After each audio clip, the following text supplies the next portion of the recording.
નમસ્કાર, આપ જોઈ રહ્યા છો નેશન પ્લસ ન્યૂઝ. હું છું આપની સાથે હિરલ પંડ્યા. વડોદરા શહેરમાં ભૂમાફિયાઓ હવે ફાટીને ધુબાડે ગયા હોય એવી સ્થિતિ સર્જાઈ છે.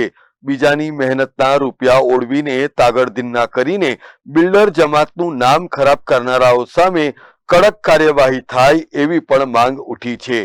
વડોદરાના માજલપુર ગામ ખાતે આવેલી સોનાની લગડી જેવી ટેન્સાઇલ સ્ટીલ લિમિટેડની જમીનમાં બોગસ લીઝ ડીડ કરીને પચાવી પાડવાની ફિરાકમાં રહેલ શ્રીમ કન્સ્ટ્રક્શન પ્રાઇવેટ લિમિટેડના માલિક અને અમદાવાદના થલતેજ રોડ ઉપર રહેતા ભાવેશ અમીન, અલકાપુરીની કુંજ સોસાયટીમાં રહેતા પીએસસી બિલ્ડકોન અને પદ્માવતી બિલ્ડકોન પ્રાઇવેટ લિમિટેડના director Amit Mukesh Shah, tensile steel લિમિટેડના સત્તાધિકૃત સિગ્નેટરી અને ડિરેક્ટર કિશોર સુરતવાલા સહિત સુરેશ રાજપૂત, લીઝ ડીડમાં શ્રીમ કન્સ્ટ્રક્શન પ્રાઇવેટ લિમિટેડના પ્રતિનિધિ તરીકે સહી કરનાર ભૂમિષ્ઠ મકવાણા, પાદરાના ભોજ ગામે રહેતો મહેશ બાબુ પટેલ, જયમીન ગાંધી અને નરેશ રાણા વિરુદ્ધ વડોદરા ક્રાઇમ બ્રાન્ચ ખાતે ભારતીય ન્યાય સંહિતાની કલમ 173 અન્વયે ફરિયાદ નોંધાવવામાં આવી છે.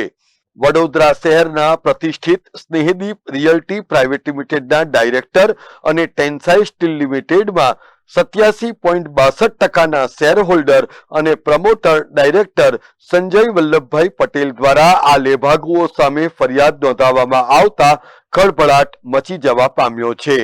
આધારભૂત માહિતી પ્રમાણે સંજય પટેલ દ્વારા વિવિધ સમજૂતી કરાર અને લવાદી પ્રક્રિયાના એવોર્ડ અંતર્ગત 123 કરોડ 84,13,000 રૂપિયા જેટલી માતબર રકમ ચૂકવવામાં આવી હતી, જેની સામે સંજય પટેલને કંપનીના બોર્ડ ઉપર લાવીને સંપૂર્ણ વહીવટ આપી દેવામાં આવ્યો હતો.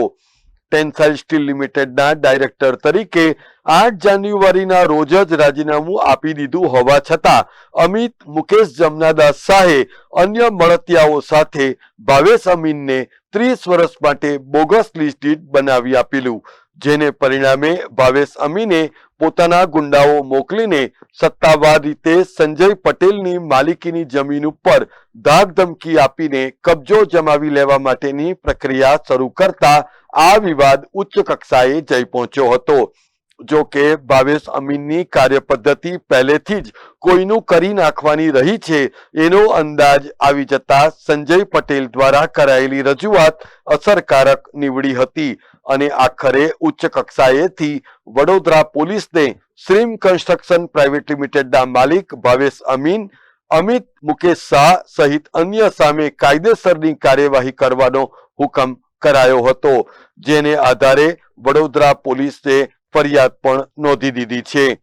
ટેન્સાઇલ સ્ટીલ લિમિટેડની કરોડો રૂપિયાની જમીન પચાવી પાડવાની ખેવના રાખનાર ભાવેશ અમીન અને અમિત શાહ સહિત એના મળતિયાઓ સામે પોલીસ કડક અને નિષ્પક્ષ કાર્યવાહી કરે એ ઇચ્છનીય છે. Bureau report, nation plus news, Vadodara. સમાચારોના સતત અપડેટ મેળવવા માટે અમારી નેશન પ્લસ ન્યૂઝની યુટ્યુબ ચેનલને સબસ્ક્રાઇબ કરો, બેલ આઇકન દબાવો અને જોડાયેલા રહો ફેસબુક, ઇન્સ્ટાગ્રામ અને ટ્વિટર પર.